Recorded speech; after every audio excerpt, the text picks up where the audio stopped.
It was a groundbreaking ceremony in 1979. For Dorothy Bullitt, it marked only the latest chapter in her impressive career and in the history of her television station. The daughter of the prominent C.D. Stimson family of Seattle, Dorothy Stimson married Scott Bullitt, himself a powerful business figure, in 1918. But following his death in 1932, Dorothy Bullitt decided to learn the business of business for herself. It led in 1947 to her purchase of a struggling radio station, which she soon named KING. It was a risky proposition, but just 2 years later, the fledgling King Broadcasting Company diversified even further, acquiring the FM and television properties of KRSC. It was the first sale of a television station in the country. And if Dorothy Bullitt found radio a precarious business, television seemed even more so. It was very chancy, and I was very much afraid of it, but I thought we could maybe swing it. In 1948, Channel 5 was only the 11th television station in the United States, and the only one west of the Mississippi and north of San Francisco. With perhaps only a few thousand TV sets existing in all of the Northwest, Dorothy Bullitt and her young Channel 5 faced a formidable challenge, creating public interest in a flickering new medium. From the station's very first broadcast of a high school football game, much of the imagination for the task belonged to a young New Yorker named Lee Shulman. And indeed, on a very rainy day, from the stadium down at the foot of Queen Anne Hill, the very first program that we did, our audio cables ran through quite a number of puddles of water. And the hum that we had on the air that day was nothing that we were proud of. And you put up with those kinds of challenges every time you went on the air. Every time I hear... From the relatively uncomplicated studio telecasts of the popular local singer Mercedes to the challenging live broadcasts from remote locations, Channel 5 from the start began creating bold standards for local television production. You know what was wonderful? The engineers, the production people, creative individuals who were involved knew that they were only as good as what they were able to do at that moment, and to think about how to make it better the next time.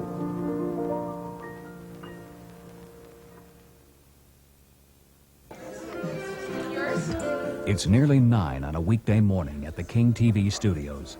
Channel 5's morning program, Good Company, will soon go on the air, live. 15 seconds! From the beginning, live television and the challenges it presents have been an integral part of King TV's broadcasting philosophy. Since the 1950s, Channel 5 has been synonymous with hydroplane racing. But the sophisticated telecasts of recent years stand in striking contrast to the challenges of early television. Needless to say, one of the most important things that we had to face was how do you cover it? It never had been done on television. Two wonderful engineers, Earl Toms, Al Smith, invented what was the predecessor to the very long television lens, a 100-inch lens. And by doing that, it was possible for us to integrate into our coverage really good and exciting close-up shots. No one was around to tell us how to do it. We just decided that that was the way we could use television electronic pictures to tell stories that had never been told before. Al Stenson is an award-winning producer-photographer at King TV today. In the early 1950s, he was a Channel 5 floor director. Well, one of the most memorable of the shows of the early days, it was a variety show called March On. It featured a number of the people from the various services around the Puget Sound area, and it was directed by Lee Shulman.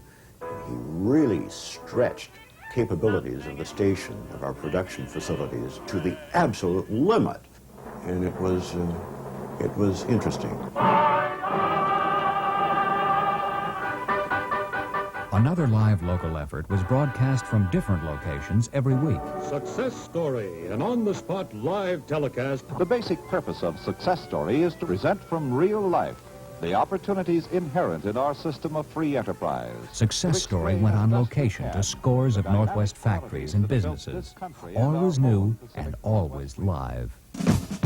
But not surprisingly, King's ambitious live broadcasting did not always result in successful and exciting live television. There are some 26 technicians and production people who've been going most of the night so that you could come along with us as we look for the Earth satellite Sputnik and its accompanying rocket. The anticipation was great. The cameras were ready.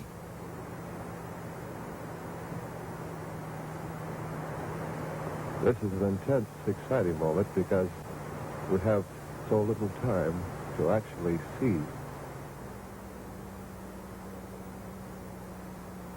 There was no sign of Sputnik that morning. Well, I don't know.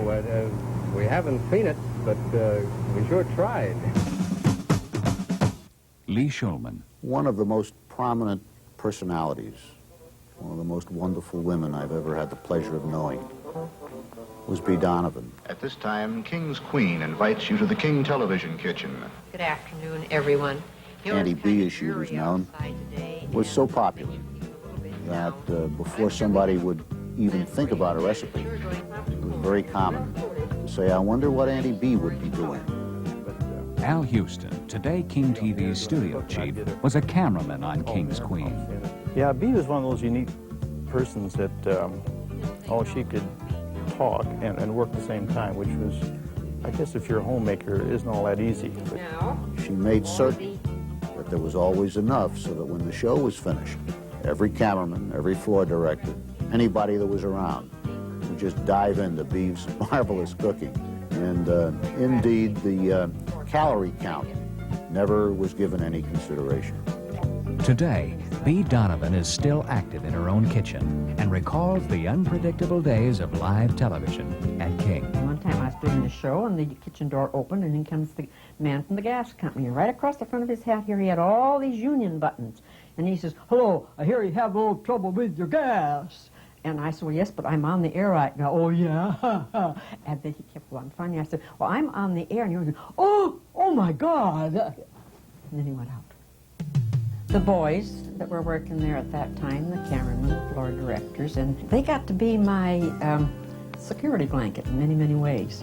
Sometimes when I couldn't think of anything else to say, I'd start talking to them. To this day, when I go shopping, I have people stop and talk to me. They still ask me about recipes. It makes me feel good when people remember me when I've been off on television as long as I have. I think maybe I was a little heavy on the red.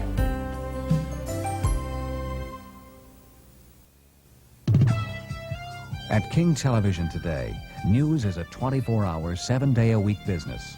Microwaves, satellites, and large staffs seem an indispensable part of any modern TV news operation. But for a station with a 35-year history, it is an especially long and amazing reach. I came to the station in 1950, hired on... Del Loader is a program traffic supervisor at King TV today.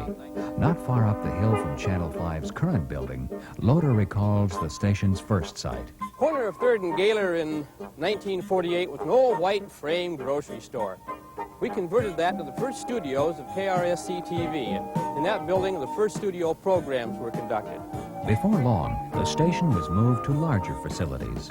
Then, King moved to another location on Aurora Avenue, a building which today comprises only part of Channel 5's present facility. Some of King's earliest newscasters, like Richard Ross and Ted Bryant, have remained in television news. But Channel 5's very first newsman, Charles Herring, is no longer on the side of the camera that made him famous. You know, the original newsroom... After leaving King in the late 1960s, Herring today is a film and video producer for the Boeing Company. I think the first show was September 17th of 1951.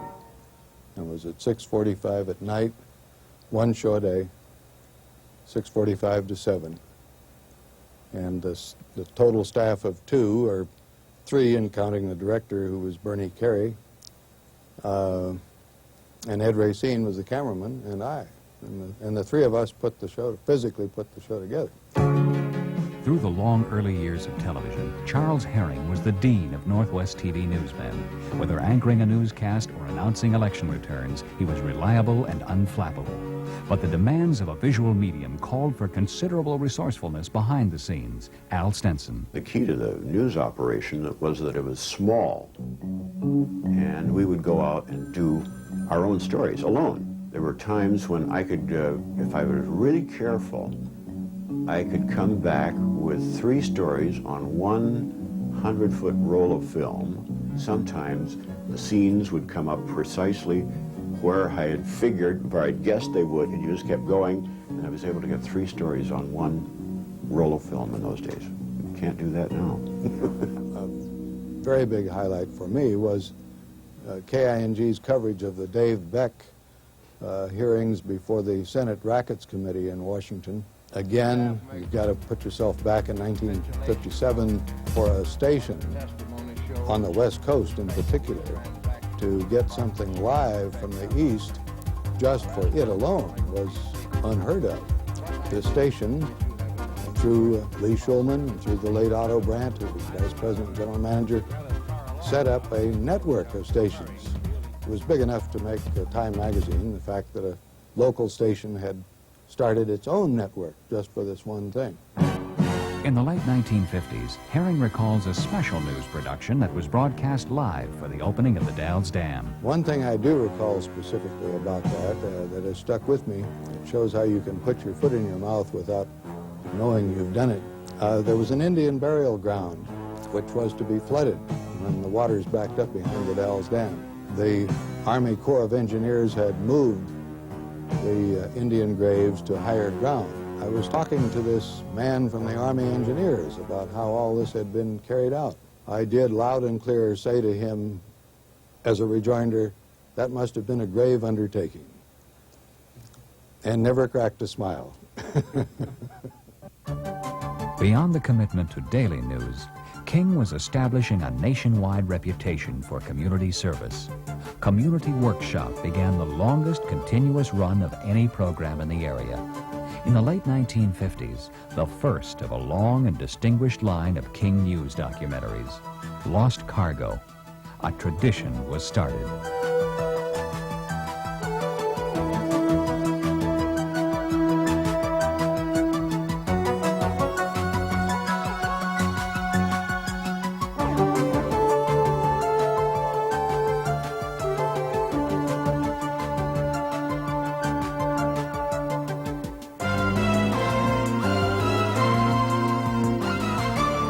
Everything connected with the fair stands out. The 1962 World's Fair may have changed Seattle more dramatically than any other single event. It was an important time for the city and for Channel 5. The Seattle World's Fair today gained the highest recognition. Included in that was the first satellite broadcast connecting Europe and America. A combination of efforts of all of the 3 networks. People in England participated in it, and our origination was from the fairgrounds live, and it was a tremendous step forward to think that we could actually broadcast from America to England, Europe, just like that. Guess where I am? I'm on top of the needle. Oh, what needle do you think I mean?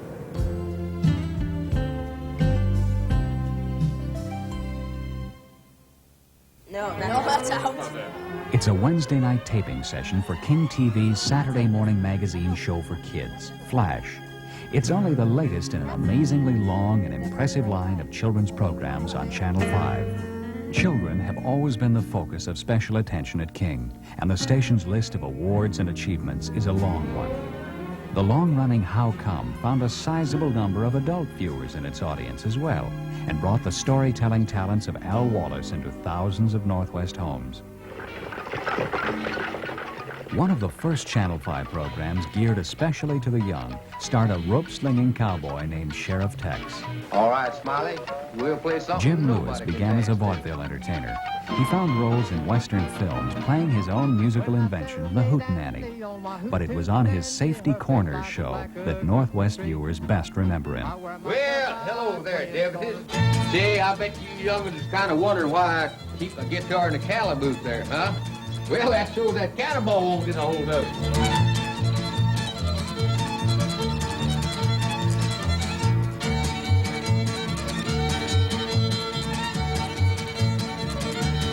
Today, Sheriff Tex lives on the west side of Seattle's Queen Anne Hill. He still keeps his Hootenanny shined up and still recalls the beginning days of his Channel 5 program. I knew we couldn't have a lot of people on it, so I had to be all of them, you know, like the sheriff and the postmaster and the grocerman and the barber and the tax collector and the dog catcher and the jailer and everything. So I had so many commercials on my show that I used to have to break into the commercial to do a happy birthday to the kids or something like that, and then come back and do the commercial. Happy birthday to you. I couldn't remember everything that they had, you know, because I didn't have too much time to do them. So I just try to remember the product that I was selling and my sponsor's name. And if I could do that, well, the rest I could handle, no problem.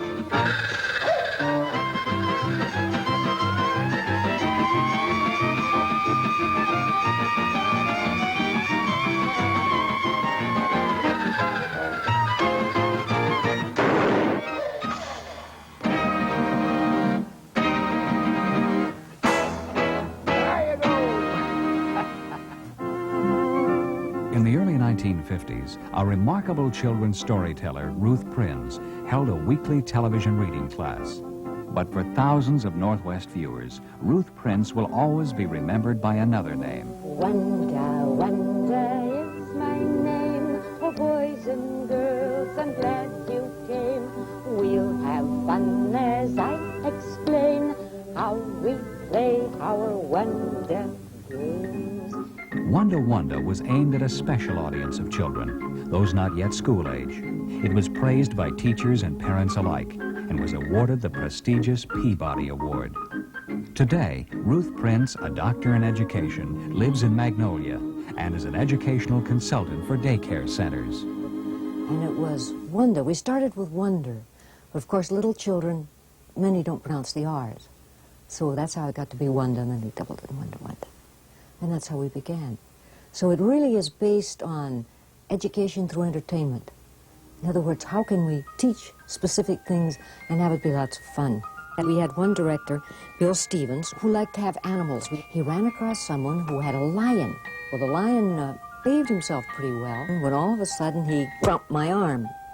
Nobody was stopping this, so I went right ahead, and he ate my whole sleeve. But when the whole thing was over, and they said, "Oh, Ruth, you did so wonderfully." I said, "Yes." And I think I even stayed on key, didn't I? I said to the music man, and he said, "You changed key 5 times." We had a very good group of engineers who were interested in production and knew things to do.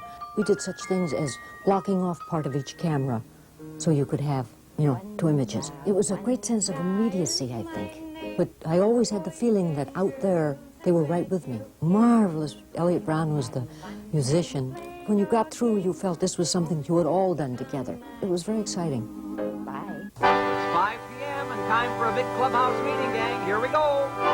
Zero, Dr. Stan Borson's shows spanned 2 generations of young people in the 1950s and 60s. King's Clubhouse was the headquarters for cartoons, music, silly jokes, but most of all, it was Stan. Bozo and Nomo and Tallulah and Victorola and Pepita and the whole bunch. Stan Borson first appeared on Channel 5 in the station's first musical variety program. Called 2 B's at the Keys, Borson teamed up with Art Bardoom. Later, the show was called Clipper Capers.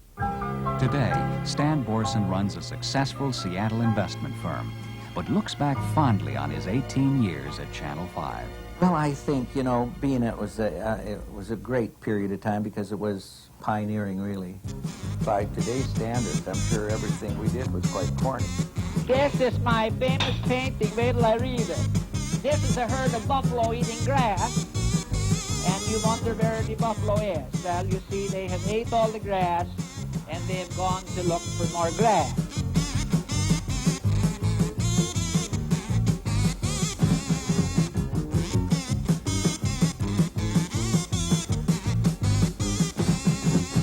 Well, they were always playing tricks. We didn't, you know, I think that was possibly the charm of the show, was that so many things did go wrong because we were live. Doug Sederberg and I came up with a parody on Honeycomb, which we called Telephone. And I was supposed to be at the breakfast table. It was a mess with all kinds of, you know, dirty dishes and everything around. And so I put the toast in the toaster and thinking it would pop out, and that would give me something to do, so I'd be buttering the toast while I was singing the song. Well, the toast didn't pop out. Instead, it stuck down there and started on fire. Ruined the toaster, and just another one of those days. On the telephone.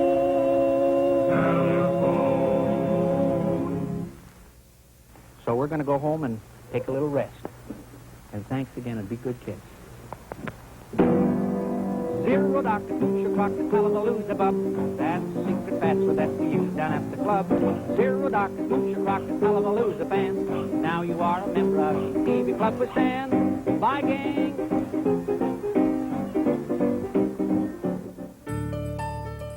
Television's potential remains unmeasured. It's never done all it should, all it could. But there's, you know, it's not through yet. For Dorothy Bullitt's KING, the story of 35-year-old Channel 5 has always been a reflection of the community it serves as they've both grown up together. Moments of achievement, moments of failure, of triumph, and embarrassment. But most of all, it's a story about people. I think people are the most important thing there is. Remember I told you we were having a very interesting guest this afternoon. I wouldn't tell you anything about him on Friday. And speaking of guests, you know, Lydia and I were talking this morning about all the things that cheer will do for you. I forgot to put my microphone on. And isn't that embarrassing? No sense making excuses about it, I guess. Page 2. Was there two little ears? Two little ears? Two? Oh, Lappy. Two ears. Rabbits have two. See, like that. Do you want to be a telephone pole or do you want to be a rabbit? Rabbit. Hey, Bill Corcoran. Hi, Ray. This is Bill Corcoran from Seattle, your own hometown. KING, is that right? That's right, Ray. Sure. Look at the fella. No web feet. Remarkable. And you know, there's one thing that the sheriff wants you to always remember. That anything that's worth doing at all is worth doing well. The barometer is 2.7863. 1, 4,